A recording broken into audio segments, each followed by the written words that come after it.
Good morning and welcome to Behind the Screen. I am JM. This is a show where we sit around and we talk about games, board games, role-playing games, card games, miniature games, games that we enjoy, but more importantly, games that are beautiful and inspire beautiful reactions in our hearts and our minds. And yeah, so today we're wrapping up a series on Mythic RPGs as the Mythic Gateway. And Greg Stafford said that role-playing games activate something deeply mythological in ourselves, and they remind us of what it means to be human. And so we're going to talk about Renewal and Burnout. But first of all, good morning to Tink and Padre and Grom. Good to see all of you. Good to see everyone out there this morning. Thank you for journeying with me on this. This is the start of, or the end of a series that may be the start of something new. I may start dealing with more difficult GM topics as we go forward. I've got an idea for an episode called When Bad Things Happen to Good Characters. I'm working on one about my opinions on backstories as they relate to a game and what the purpose of a game is. And that kind of ties in today. So, I run a lot of games. I run an insane number of games. On any given week, I'm running between 3 and 6 games a week. Different systems, different groups, different engagement levels, and I don't suffer from burnout. Now, some people may think it's just because my brain is wired differently, or because I'm very passionate about it, or because it's the industry. And I don't know that that's the case, because I used to suffer from burnout. If Mark were here in the chat, he would be able to talk about several games where I was suffering from the burnout. We're actually going to talk about one of them next week. I'm going to do a post-mortem of one of my favorite campaigns and most difficult campaigns that I've ever run, that burned me out to, there was no candle, there was no wick, there was no wax left. The Shadowrun game that I've mentioned several times on the show. But I've noticed that there's been a lot of talk about the DM shortage or GM burnout, and I think personally one of the major causes of this is a shift in how games and players and GMs themselves view the role as the GM. It used to be that the GM was first among equals. Let's call it right, like the Pope in Rome compared to the archbishops of the church. He was supposed to be the first among equals. But what we see instead is there has been this shift that the GM is not someone who should enjoy the game or should be there as part of the game, but that the GM is there in two roles. One, to basically as content creator, whose sole role is to make sure that the players are having fun. That means incorporating massive long backstories. That means dealing with bad player behavior because they're having fun with it. That means constantly adjusting every little encounter on the fly to ensure that it is this hard, but not this hard. Everything's supposed to be dynamic and engaging at all times, but yet not be, just have the illusion of agency, because you really don't want anything bad to happen to the characters. My God, that is overwhelming and taxing, and I don't blame GMs who burn out. I think the burden that we have put on the GM in modern game design, modern game circles, modern game theory is a Sisyphean task. And essentially what we've turned the GM into is another content creator so that the players can show up consume the content in whatever varying degrees they want, and usually distracted by a phone at some point, and then head home. And that takes its toll on a game master.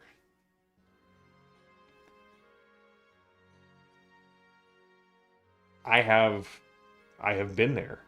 But I discovered something that changed my mindset on this. And yes, Grom, I have used gaming operations director or game ordnance designator. I like that one as well, Padre.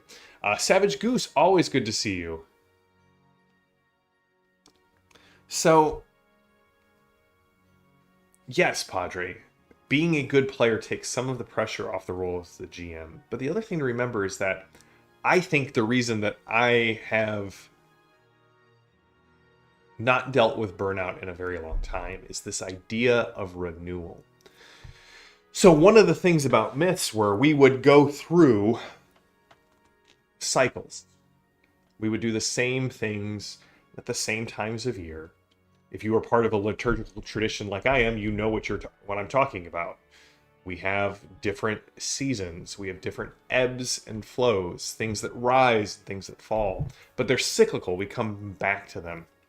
Every spring, right, we would do, if you play Glorantha, you do the myth, reenact the myth of Orlanth subduing the rain god so that the rains come. There was something rejuvenating about this cyclical renewal. And I think it's partially because we came together as communities, we had a sense of time, and we were invested in everyone participating in these communal acts that feed us. I may not be 100% into what's going on, but because I'm here with my friends, I'm participating with them in an act. That works whether it's a mythic cult in the Bronze Age, that works whether it is a religious organization or a religious ceremony that you're going to once a week, twice a week, 3 times a week, 5 times a week, whatever it is that you're doing. And it's the same truth about gaming. There is something liturgical about gaming. We all gather around the table, virtually or otherwise. If we're playing in person, there is food and drink that is being shared. We are, in ways, participating in each other's lives as we are engaging with this narrative. And that can be very invigorating. It can be very feeding, because as the community comes together, we become something more than the sum of our parts. We build up, we shore up, provide shoulders to cry on. And having that sense of space and time, where this is where we come together, where this is what we're doing, where this is what we're engaging with, that renews my heart and my energy and my soul. It feeds my soul. Reminds me what it is to be human, like Craig Stafford said. So, what does this communal renewal look like? Well, for one, you're hanging out with friends. Hopefully you're not gaming with people that you hate. It could be the case, but I've never had that happen. And here's the thing. Part of being part of a community is showing up and abiding by social contracts. Bringing some food. Sharing some time before and after, but staying focused while we're doing the activity. Remembering that the GM is part of the community. There's this... I think we do GMs a disservice. And I know I'm saying this as a GM, so take this, weigh that in on this. We do GMs a disservice when we say all of the fun of this group of people is entirely on your head. And they're expected to show up and enjoy what you produce. No. Games are the only form of art where subject and object collapse into one. Be a good player. Be engaged. Take some of the load off of your GM. engage with the story, engage with what's going on, and you'll find your GM suffering from less burnout. So let's take a look at the chat real quick before I go on to my next point. Goose, I'm looking forward to that. One of the things he's going to point out in a world on Savage World combat difficulty is that it's not about the GM versus players, but making sure the GM has fun and the players feel challenged. Yes, we have somehow have lost in the 40 years that this hobby has been around that the GM is a player at the table and should be having fun as well. In the same way, and I'm stealing this from Arbiter of Worlds, in the same way that if I throw a party, it's not my job to ensure every person who comes to the party is having fun, but that I have created an environment where fun can be had. I feel the same way as a game master.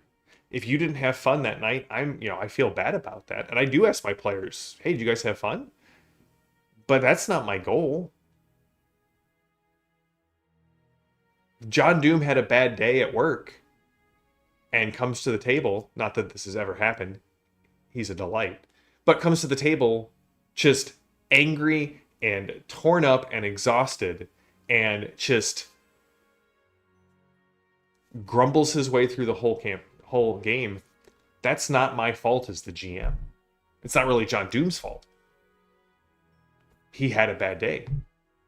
But we see reinforced online through this lie of hyper-reality that, it's the GM's fault if John Doom didn't have fun. If your player died, it's the GM's fault. If this happened, it's the GM's fault. Do we forget sometimes that the majority of the community is the players? So, of course, the majority of the pushback on anything that a GM does, especially if you post it online, is going to be from a player community. And the thing that I hate, I try not to say that. I try not to I want to talk about beauty, but the thing that really just gets under my skin is when I see these things and somebody posts a comment as a GM, and the thing is, I would never play in your table or in a table with a GM like that. Good, I wouldn't want you as a player in my table if it's your attitude. And that's fine. There are a bunch of play styles, and there's a bunch of tables, and there's a bunch of GMs. But there's a sense of entitlement. And I think when the GMs interpret or internalize this entitlement attitude that is out in hyper-reality, they become weights and chains that we forged each link by link in our lives. And we get people who burn out, they need time off, or we get people who never want to GM again. And that's awful. Like, for me, because of the way I run, and we're going to do a video on how I run game. I run a very low prep, player-focused, high player agency game. And every time I come away, just energized, unable to go to sleep because I'm so jazzed about the session that we just had. And I have to trim down the number of games that I'm running because, again, 4 to 6 games a week is a lot. But I come away from it just revitalized. Grom says it's a good point that food fosters community. One of the things you miss about face-to-face group is that sense of community and the snacks.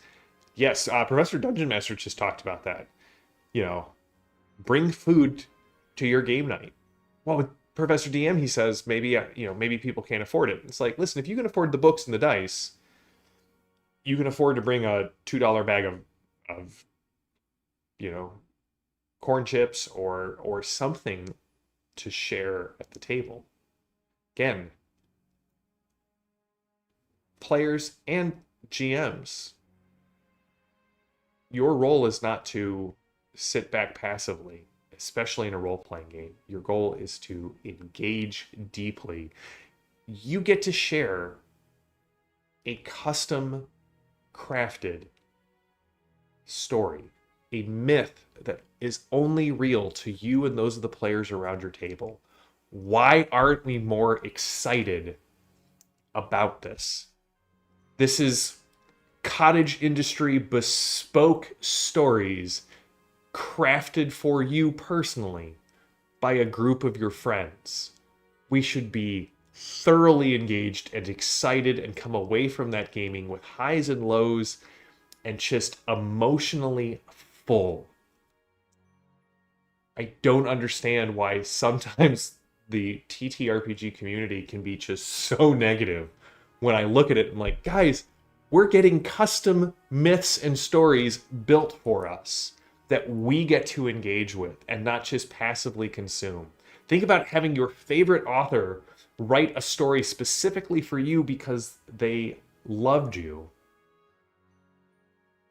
and you got to participate in it. That's the level of intimacy and excitement we should be having when we talk about gamings.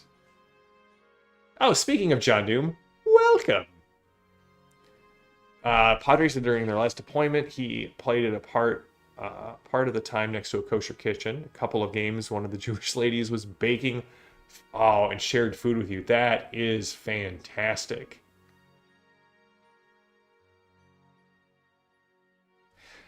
Tinker Hellraiser says, players and GMs both kind of have to divorce ourselves from the everyday stuff just to be part of a game. It's true. And here's the thing. If we were doing kind of anything else, we would take, I think, the timing more seriously. I take my game time very seriously. I am ready to go beforehand. Like last night, we ended up having to cancel the game because we had a couple of players, one's out of the country and one had to deal with some stuff. So we were just going to hang out. I was like, oh, well, I'll take the dog out real quick. And everybody was like, where are you? Like, the Zoom is on, but you're not here. Like, you're always here early and ready to go. We are willing to block out time for our favorite television shows, our favorite sports teams, our movies, book releases, doctor's appointments. And yet when it comes to game night, it often feels like, oh, well, I'll get there when I get there. Oh, just can't make it tonight. Don't feel like it. And it's like, the thing I think we all need to remember is, one, your GM has put a lot of time into prepping your game. Whether that's in advance or just recapping the notes, or maybe you're a planner who buys into the idea that, you know, you need to spend 2 to 3 hours for every one of, you know, prepping for every 1 hour of game time. But the other thing is everyone else is there and has set that time aside. So if you're constantly canceling or constantly doing other things while the game is there, it's disrespectful to both the GM and the rest of the friends that you've come to hang out with. And I've seen people push back on this and say, well, here's my excuse, and here's my excuse, and here's the reason I do this, and I can't be held to the other things. And that they're the same voices that say, oh, well, you know, my GM isn't engaging. I'm going to do my best not to swear here. But figure it out. It's not the GM's job to be engaging 100% of the time. They're not a paid actor. They're not probably getting paid at all for this. They're doing this out of the kindness of their heart. And role-playing games are one of those activities that you get what you put into it. If you don't feel like your GM is engaging, ask yourself, am I actively engaging with what's going on, with what the other players are doing, with what's going on at the table? Or am I looking for any other excuse to be somewhere else?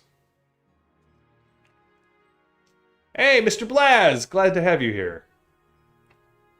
So, final thoughts on this idea of mythic gateways. As most of you know, I'm a Christian. I belong to a high church setup, which means I get liturgy, I get the Eucharist every week. I get a lot of mythic engagement. But I realize that's not the case for everybody. And I realize that in a lot of ways, as that Lovecraft quote that I shared from the Silver Key last time, in a lot of ways, our modern society says nothing mythic, shut it down. Don't try and engage with the mythic or the imaginative. That it can be difficult.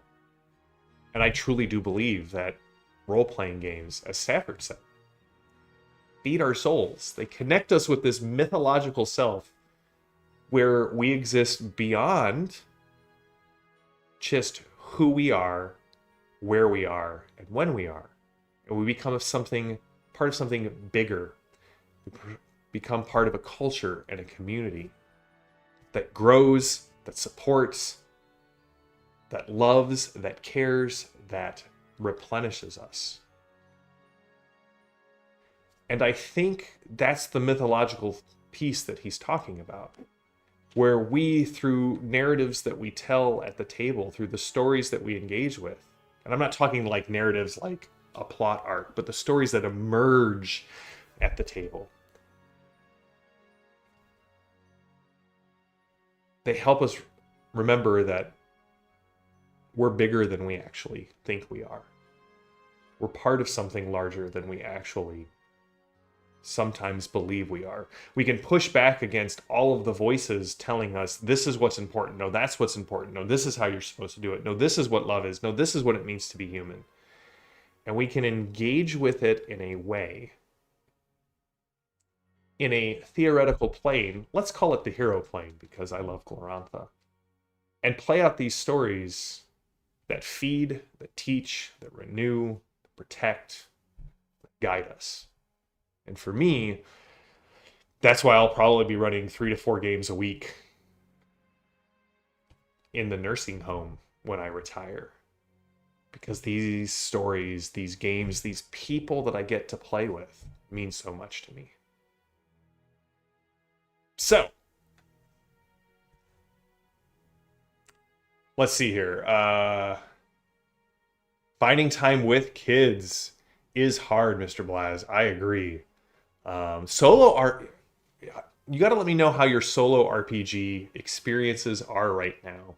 Because Forbidden Lands has a great solo RPG. I know that the One Ring has Strider mode, and I've been a fan of D100 Dungeon, just sitting around, moving through a dungeon, rolling up randomly. So I would love to hear which ones you are playing with right now. John Doom, my GM contract is to be prepped enough to allow the players to do anything they think would be fun, as long... I mean, it's the social contract, right, John? We're all setting time aside to do this. And sometimes... So I love sandboxes. I love so much player agency that I have enough rope to hang myself with. But sometimes... part of the social contract of gaming is, hey, the GM is running an adventure path. Let's not be dicks and constantly try to derail it.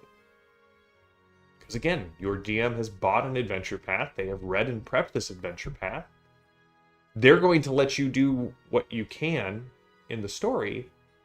But let's all agree that, hey, for tonight, we're playing through Kingmaker, Rise of the Rune Lords, Maw of Oblivion, right? We're all agreeing to play this. The GM has been kind enough to prep this. Maybe,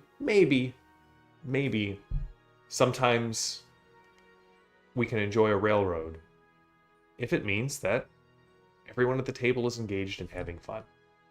I like that, John Doom. I like that a lot. Padre, I completely agree with you. Like, that is a chance to tell an awesome story. All right, Mr. Blaz is doing Iron Sworn, 4 against the dungeon. Is that 4 against darkness?